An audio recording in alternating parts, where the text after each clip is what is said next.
Just a quick reminder that there will be no podcast episode tomorrow or Thursday of this week. I'll be back on Monday. All right, here we go.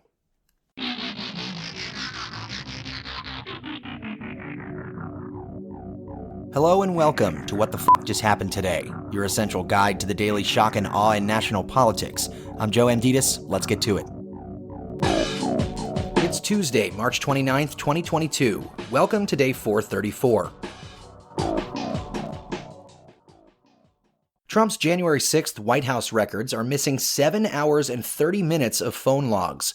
The gap, which extends from a little after 11 a.m. to around 7 p.m. on January 6, 2021, corresponds with the attack on the U.S. Capitol by Trump's supporters. The lack of an official White House record also stands in contrast to public reporting about conversations that Trump had during the attack, which included calls with Senator Tommy Tuberville, Senator Mike Lee, and House Minority Leader Kevin McCarthy. The House committee investigating the insurrection has subpoenaed the phone records of more than 100 people and is now investigating whether Trump communicated that day through back channels, including using the phones of aides or burner phones. Meanwhile, 24 Democratic lawmakers demanded that Supreme Court Justice Clarence Thomas, quote, promptly recuse himself, end quote, from future cases that are related to the insurrection or efforts to overturn the 2020 election. The group urged Thomas to immediately issue a written explanation for his failure to recuse himself from such cases following reports that his wife had pressured Trump's chief of staff, Mark Meadows, to try to overturn Biden's victory, and that she was involved in the Stop the Steal movement. Thomas was the only justice who dissented in Trump's request to block documents from being released to the committee investigating the attack. The lawmakers also called on Chief Justice John Roberts to create a binding code of conduct for the Supreme Court that would require all justices to issue written recusal decisions. The January 6th committee, meanwhile, urged Attorney General Merrick Garland to criminally charge Mark Meadows for contempt of Congress, saying the Department of Justice, quote, has a duty to act on this referral and others that we have sent, end quote. In December, the full House voted to hold Meadows in contempt of Congress over his refusal to cooperate with the committee's investigation.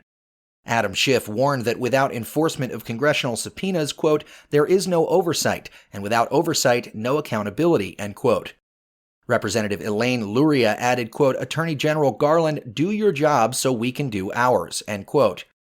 The committee did, however, vote to hold former Trump aides Dan Scavino and Peter Navarro in criminal contempt of Congress for their refusal to comply with the committee's subpoenas. The full House is expected to vote to send both of those referrals to the Justice Department later this week.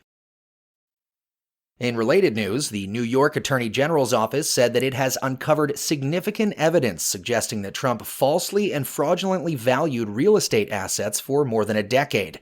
The potentially misleading valuations and, quote, other misrepresentations, end quote, were used by the Trump Organization to secure economic benefits, according to a court filing by New York Attorney General Letitia James.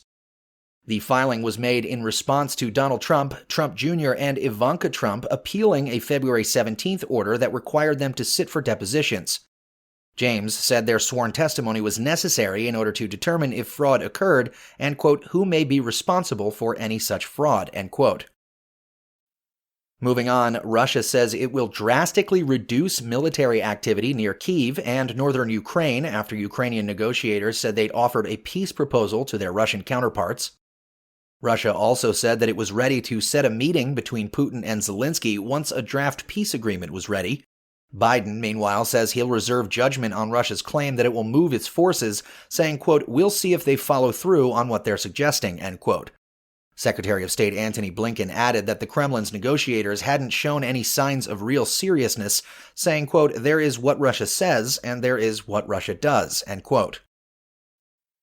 And finally, the FDA authorized a second booster shot of both Pfizer and Moderna for adults 50 years and older, making more than 34 million Americans eligible for the fourth shot. The CDC, meanwhile, reports that the more contagious Omicron subvariant BA.2 is now the dominant version of COVID-19 in the United States. The subvariant now accounts for more than 54% of cases nationally, up from 39% the previous week. And in the polls, the Associated Press says 44% of Americans say they regularly wear a face mask in public, down from 65% who said that in January. 40% say they're avoiding non-essential travel compared with 60% in January, and 47% say they regularly stay away from large groups, down from 65% in January. That's all for now. You can find the links and sources for all of these stories on the main website. And as always, visit whatthefjusthappenedtoday.com for the latest news and headlines. Until next time, I'm Joe Anditas.